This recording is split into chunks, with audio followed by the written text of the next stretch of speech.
เคสบายดีเด้อพ่อแม่พี่น้องเด้อกับทักทายสบายดีกันนะบรรยากาศช่วง2 โมงพ่อแม่พี่น้องเที่ยงเนาะพอดีหลังจากที่ว่าบอบบี้สั่งแป้นสั่งหยังมาให้เพิ่นเลยกะเดี๋ยวสิมาเบิ่งเวียกนี่แหละพ่อแม่พี่น้องแล้วก็เกียมที่จะเอาเงินมาจ่ายค่าสร้างเพราะว่ามื้อนี้เพิ่นจะปิดจ็อบเนาะพ่อแม่พี่น้องเนาะทักทายสบายดีกันอยู่ที่ช่องบอบบี้เซนูเด้อพ่อแม่พี่น้องเด้อยังได้ก็ฝากแน่ช่วงนี้ก็ดรอปแห้งแล้ว ตอนนี้ YouTube กำลังตรวจสอบซ่องเบาบี้อยู่เพิ่นก็เลยปิดการมองเห็นพ่อแม่พี่น้องเลยถ้าว่ามีแนวผิดพลาดก็คือแบบซ่องจะบินพ่อแม่พี่น้องตอนนี้กำลังอยู่ในขั้นตอนตรวจสอบ แต่จึงว่ากันเนาะการตอนนี้แม่นวิวแม่นดรอปบ่ขึ้นเลยพ่อแม่พี่น้อง ก็คิดอยู่โอเคปะเดี๋ยวเรามาเบิ่งทางสร้างเพิ่นกำลังพากันตอกไม้แบบเกียมที่จะเทคานเนาะพ่อพี่น้องปะมา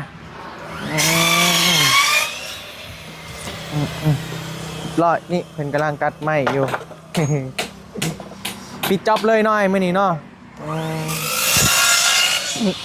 ใกล้สิแล้วเลยแหละเพิ่นตอกไม้แบบใส่เลยก็มีแต่เอาปูนมาเลยก็ถ้ามันแห้งแกะออกก็ถือว่าเรียบร้อยพ่อพี่น้องสำหรับพื้นนี่สูงแห้งแล้วแต่ก็พอดีเลยเนาะน้ำจึงบ่ท่วมเนาะแม่ประมาณนี้แหละสำหรับห้านน้องหลาเพิ่นกาไปนี่แม่น7 เมตร7 คูณ 5มานี่แม่น5 เมตรพ่อพี่น้องก็ถือว่าพอดีงามบ่ใหญ่บ่น้อยซ้ำห้านคลายเครื่องนั่นแหละเจ้าอยากขันห้องบ่แม่นคันทางใดเบิ่งนี่วะแม่นก็ได้อยู่นี่กว้างเติบอยู่ห้องนอนห้องหนึ่งเนาะแล้วก็ทางหน้ามันเป็นทางคล้ายเครื่องทรงแมนเป็นแบบสังกะสีแบบแซกมาแบบเดียวคล้ายๆป้อมนั่นแหละคล้ายๆป้อมนั่นพี่น้องถ้าว่าแนวใดก็จึงว่ากันอีกเนาะคันว่าก็ออกไปเนาะคันว่าก็ออกมาทางหน้านี่เขาต้องได้ซื้อเสามาเพิ่มอีกเป็นเสาน้อยก็ได้แบบแสกลงไปนะพี่น้องตอนนี้ทางไอ้สร้างเพิ่นกำลังเกียมตีไม้แบบก็เรียกว่าประมาณนี้แหละอัปเดตล่าสุดห้านของน้องหลาเพิ่นพี่น้องก็ที่มื้อนี้ก็คือตั้งเสาเทคานเป็นทางไอ้สร้างเพิ่นถือว่าจะปิดจ็อบมื้อนี้เนาะบ่บี้ก็สิจ่ายเงินค่าสร้างเลยก็สรุปยอดเงินที่ยังเหลือเลยก็มันแนวใดจึงว่ากันอีกบาทนึงเนาะพี่น้องเนาะโอเคปะแดดพุ่นแหละหานั่งตู่เฮาคือเก่าพุ่นแหละเจ้าหน่อยก็ตอกไม้เลยแล้วก็เรียบร้อยหน่อยเนาะเอาปูนมาเทเลยเนาะสูงแห้งเด้ไปเอาถมดินดิถมดินขึ้นไปอีกดีงามแล้วเนาะไม่เท่าเห็ดยังไงนะบ่ละเป็นกำลังเห็ดยังจังหวะตอนนี้มันเรากำลังพายอยู่นี่ก่อนพี่น้องเป็นที่จำลองตอนนี้มันเป็นบล็อก800ก้อนบอบบี้สั่งมาแต่ว่าอุกใจน้ำลังค่าตอนนี้หาวผ่าบัตรแถวนี้แหละปูเอาเนาะโบเนาะเดี๋ยวได้เฮ้สังกะสีนะแม่นมาปูใส่ไม่เถากำลังอันนั้นปอกน้ำไม้พี่น้องสบายดีได้ไหมเด้อโดยเราไปเวียกบ่มื้อนี่ไปตอนแรกเฮ็ดยังนี่ปูนมาก่อบ่นี่เขาเอิ้นมาหยังมาก่อขันบานแม่นบ่ภาษาไทยก็เอิ้นเกาลัดบ้านเขาเจ้ามันใหญ่แม่นมันใหญ่กว่านี้เอามาใส่นี่เลยสั่งมาแต่เชียงขวางเอามาเชียงควางอันน่ะก็ได้ละตั้งไว้เดี๋ยวสต็อปก่อนก็ได้เดี๋ยวมานั่งดินน้ำไม่เท่าก่อนพี่น้องเดี๋ยวสิมากันต่อขาดองแล้วก่อนไกล2 พรรษาเลยก็หยอกไม่เท่าไปจ้าได้น้ำไม้มาไปซื้อมาแต่ตลาดบ่แม่ลูกซื้อพันเท่าไร50,000ซื้อ50,000 30กินเนาะ50,000เนาะจากโมงจะไปเวียก3 โมง 3 โมงไปเวียก เมื่อคืนนี้เกือบ12 โมงอยู่ในหอเรือน มานี่หั่นวะเอาคือมาดึกแท้ มันนั่นกระเจ้าจักมันเทแล้วบัดนี้หันเขาปล่อยยาบ่ได้ อืม แปลงจักได้ผัดหอนโมงเลิกแล้วบัดนี้ก็เลยได้ ฮู้แล้วนี่ หาอนามัยนี่ ฮู้แล้วนี่อยู่ดึกๆก็ดีเนาะโอ้ยฮู้ว่าไม่เฒ่าบ่อยู่ เอาก็ไม่เฒ่าเว้าแล้วเด้ว่าอยู่เฮือนถามไม่เฒ่าเด้อว่ามันเมื่อป้าไม่เฒ่านี่เด้อ เนาะมีเวียกแน่เมื่อคืนนี้กะกำลังสิแกงหน่อไม้บ่ บ่แม่สิเฮ็ดอันข้าวปุ้น เฮ็ดข้าวปุ้น ใส่หน่อไม้น้ำหน่อไม้ โอ้แซ่บได้นะ ไปซื้อกระดูกหมูมาสิวะ แม่น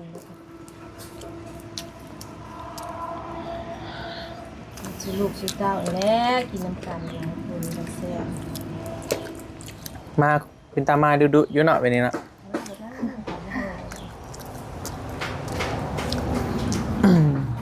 มื้อนี้ก็ถือว่าเรียบร้อยพ่อพี่น้องเอ้ยมื้อนี้ก็น่าจะปิดจ็อบแล้วสำหรับต่างเซาเทคานสำหรับห้านน้องโบเพิ่นสร้างนี่เพิ่นอยู่บ้านนี่เนาะ แม่น มันเก่งเนาะเฮ็ดไวคือว่าได้มีแต่ผู้ใหญ่เฮ็ดนะปุ๊บปั๊บปุ๊บปั๊บ มาเพิ่นก็เคยได้หับเมาเห็ดลายมองเพิ่นก็เป็นสร้าง อืม ตีเพดอกเพดานได้เบิดได้นี่แหละ โดย จอดเล็กจอดหลังคาได้ บางค่าก็ได้เนาะ แม่นได้เบิด อืมลมคร่าวๆแล้วกับเพิ่นว่าคะแนนว่ามีเงินมีงบมานะพ่อพี่น้องหลังคาเล็กเพิ่นถ้าว่าเป็นหลังคาเล็กนะเพิ่นเอานำ9 ล้านค่าสร้าง ค่าสร้าง9 ล้านคะแนนว่าแบบมีงบมาหั่นนะแค่เป็นโครงเหล็กได้ ถามเพิ่น ได้ลูกจ้ะ เป็นไม้ถือก่อนที่แพงก่อนแต่ว่าเฮาซื้อไม้นี่มันสิเบิดหลายกว่าเหล็กเด้เหล็กนี้เฮาซื้อแล้วมันจอดมันต่อกันได้เด้ไม้แล้วเฮาต่อกันบ่ได้ ถิ่นลายเนาะ แม่นไม้มันได้ถิ่มได้เหล็กแบบมันเรือสำใดก็จอดเอานะมันจากที่ว่าเคยเฮ็ดเฮือนแบบไอ้ลี่เพิ่นเว้านะมันก็ซ้ำๆกันนั่นแหละโครงเหล็กกับโครงไม้แต่ว่าเดี๋ยวนี้เพิ่นนิยมเป็นโครงเหล็กแล้ว มันก็บ่ลืมกันเนาะปานใด อืม เนาะ แม่นเหล็กมอไม้น่ะสินักกว่าเพราะว่ามันต่อกันบ่ได้ มันต่อมันก็บ่มาตรฐานเนาะว่าจะคันเล็กเฮาจอดมัน แม่น โดน เหล็กแล้วมันจอดกันได้เด้มันต่อกันได้จะหาเบิ่งพอพี่น้องจะเชื่อว่ามื้อนี้แหละบ่มีสิสรุปว่าเงินสิเรือเท่าใดหั่นนะเอาบิน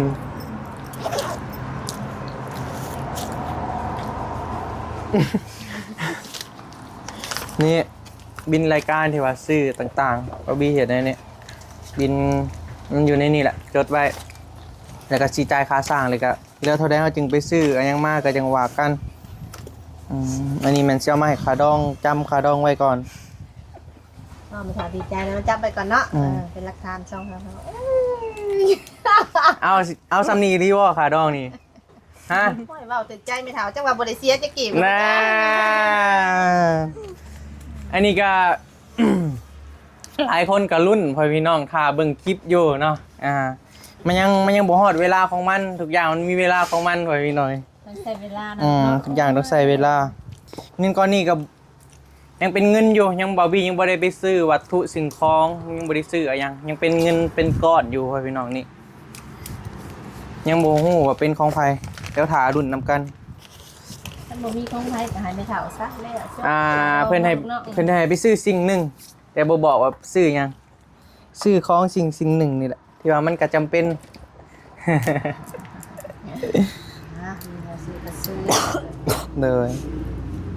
ไม่เท่าคิดว่าเป็นเงินของไผได้เบิ่งคลิปอยู่บ่ แต่เบิ่งอยู่โอ้ไม่เท่าก็เดาบ่ออกแล้ว ให้เจ้าเดาบ่กล้าเดาแล้วก็บ่กล้าเว้าอีกไม่เท่าก็ได้คิดอยู่ในใจแล้วก็ ยังเป็นปริศนาเงินก้อนนี้แม่นบ่มีไผฮู้ว่าพี่น้องบ่มีไผฮู้เลย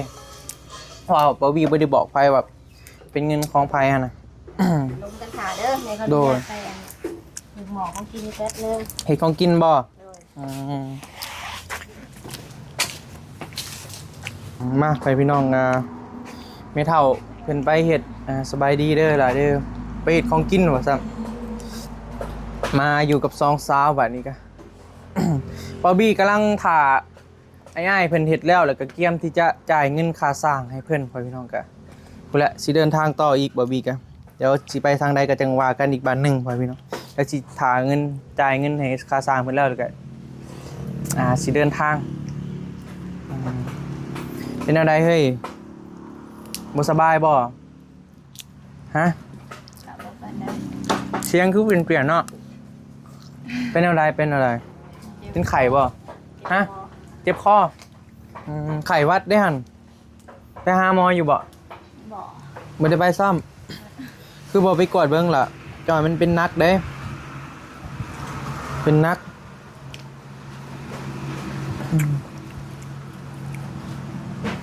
จะสิไปเวียกทางใดมื้อนี้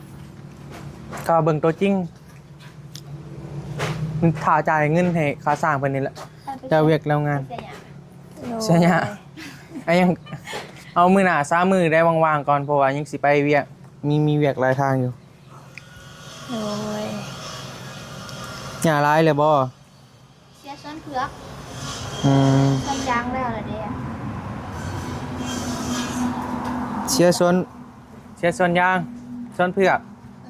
อยู่ไสน่ะ อยู่ส่วนให้แหละเผือกส่วนน้อยๆหรอกบ่ได้ ฮะ ส่วนเผือกส่วนน้อยๆบ่ได้ย้ายเป็นดินพอเฒ่าแบ่งให้แล้วก็พอมันปลูกเผือกใส่เด้ ส่วนเจ้าเองบ่ แม่น ส่องบ่ดรอปแห้งอีหลีกำลังตรวจสอบแล้วเบิ่ง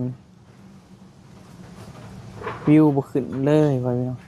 คอมเมนต์บักหลายๆคะแนนเมนต์หลายปานนี้ป้อวิวนี่สัตว์เลย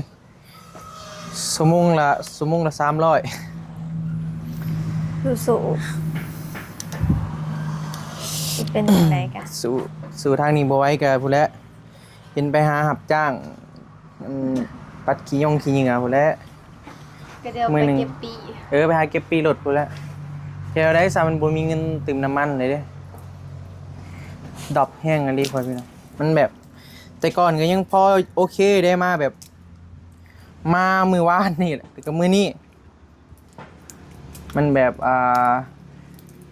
แบบมันวุบเลยนะเบ็ดมือได้คลิปบ่ว่านี่ลงไปคลิปหนึ่งครับวิวรวมๆกันบ่ฮอด5,000 วิว สมอเขาเบิ่ง YouTube แล้วมันบ่ขึ้น มันบ่ขึ้นฟีดหรอ แม่น ไม่แม่นมันปิดการมองเห็นปกตินี่เซียนซ่องง่ายเลยบ่ แม่น ปกติแบบไผลงไผสมมุติว่าใครไอ้ลีลงหรือกันสิขึ้น2ไอ้ลี อืม เจ้าลงขึ้น2เจ้าหั่นนะ เจ้าบ่เห็นเลยซ่องไงเนาะ บ่ แต่มันบ่ฟีดมันปิดการมองเห็นฮะ เออ ป้าลุงที่ว่าเขามาเบิ่งให้นี่มีแต่เพิ่นเขาไปค้นสื่อมันจึงเห็น แต่ก่อนแบบเพิ่นเห็นมันฟีดเพิ่นก็จ้ำเข้าไปเบิ่งหั่นนะ แม่น มันแบบมันปิดการมองเห็นไว้ AI ก็อย่าเฮ็ดใส่ข่อยหลายเนาะว่าคือข่อยแบบได้เงินมหาศาลใน YouTube เงินได้จาก YouTube มาเติมน้ำมันรถก็ยังอันนั้นได้น่ะยังบ่พอซ้ำ AI เอ้ยอีต้นข่อยเนี่ยข่อยตั้งใจเฮ็ดแท้ๆกำลังสิดีข่อยพี่น้องเอ้ย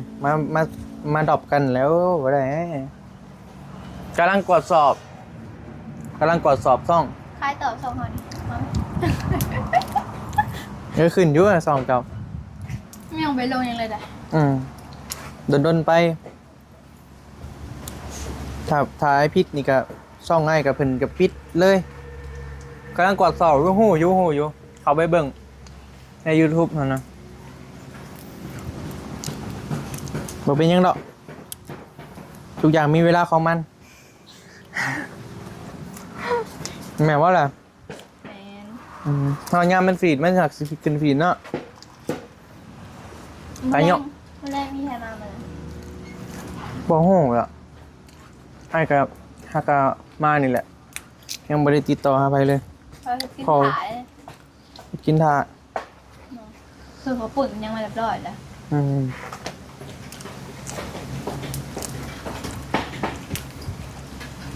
ไอ้การหาสร้างแล้วนี่แหละไอ้ก็จึงสิไปเวียกไอ้ต่ออยู่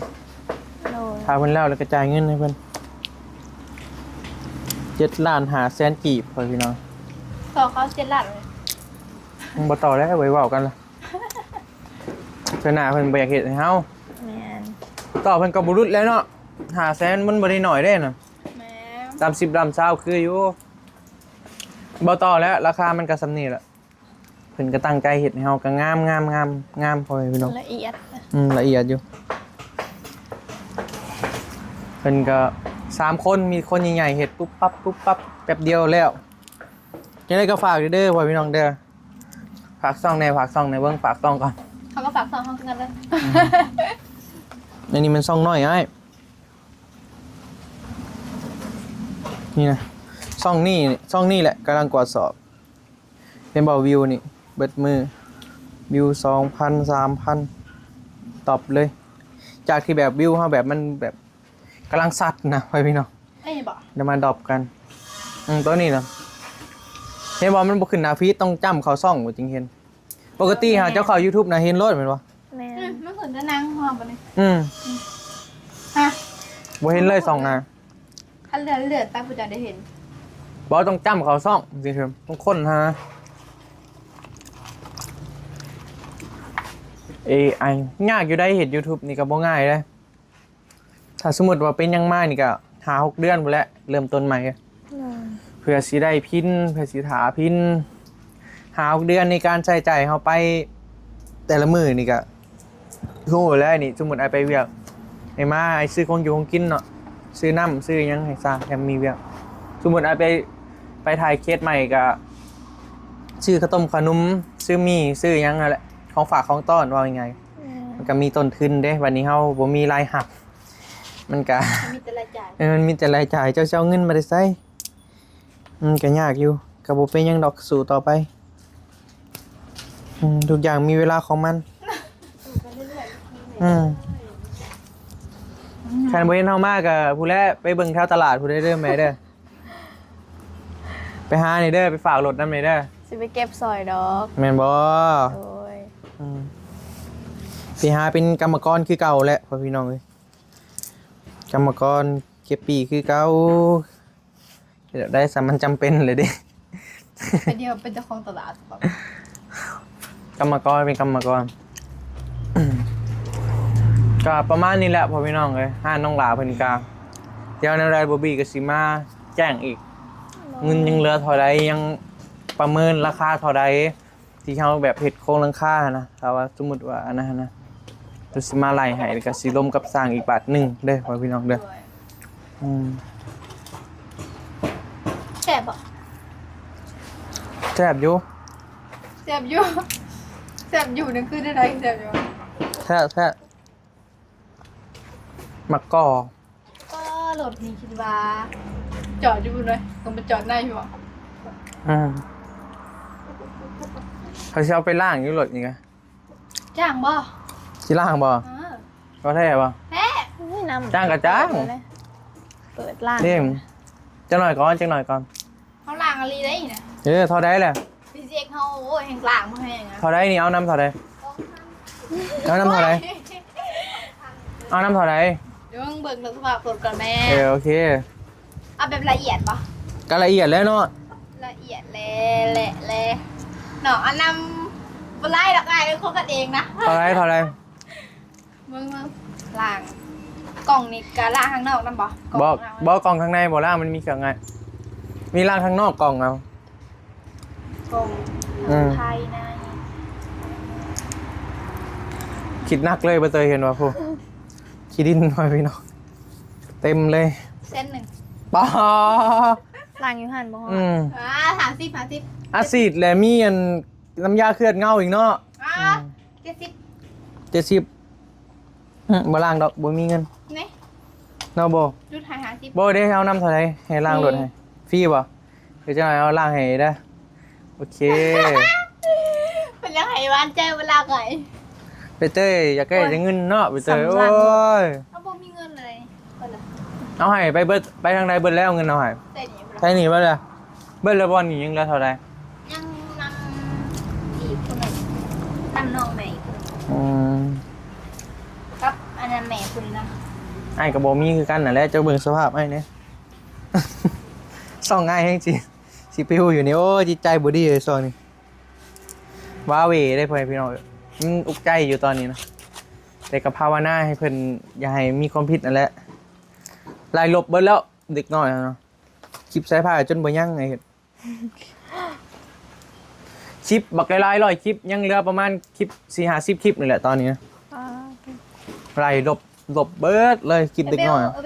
เขาส่งไอ้ภาษาจะไปถ่ายไอ้ฟ้า ย่านอยู่ได้ถ่ายก็ต้องมีผู้ใหญ่อยู่นํเด็กน้อยเพิ่นห้ามก็ง่ายๆแบบเฮาไปถ่ายเพิ่นกำลังเฮ็ดนั่นเฮ็ดนี่นะ คล้ายๆแบบเขาใส่แรงงานเด็กพิดอีกเจ้า ถ้ามีขายเลยนะฮะพูดยังครับ ยากอยู่ กินข้าวมาเหรอจ๊ะ ฮะ กินข้าวมา เมื่อกินแล้วโอเคปล่อยพี่น้องไว้แล้วจึงว่ากันใหม่เดี๋ยวตอนนี้ทางง่ายทีมสร้างเพิ่นกำลังพากัน กำลังสมปูนเกียมที่จะเทคานอยู่เดี๋ยวบอบบี้จะอัปเดตให้เบิ่งอีกบ้านหนึ่งตอนแล้วก็สิจ่ายเงินให้เพิ่นแล้วก็ไปเวียกต่อโอเคปะสำหรับพี่นี้ลำลาเลยเด้อพ่อแม่พี่น้องเด้อเดี๋ยวจังได้ก็ฝากน้องเพิ่นแน่เนาะยังให้ความฝันน้องเพิ่นเป็นจริงนั่นแหละพ่อพี่น้อง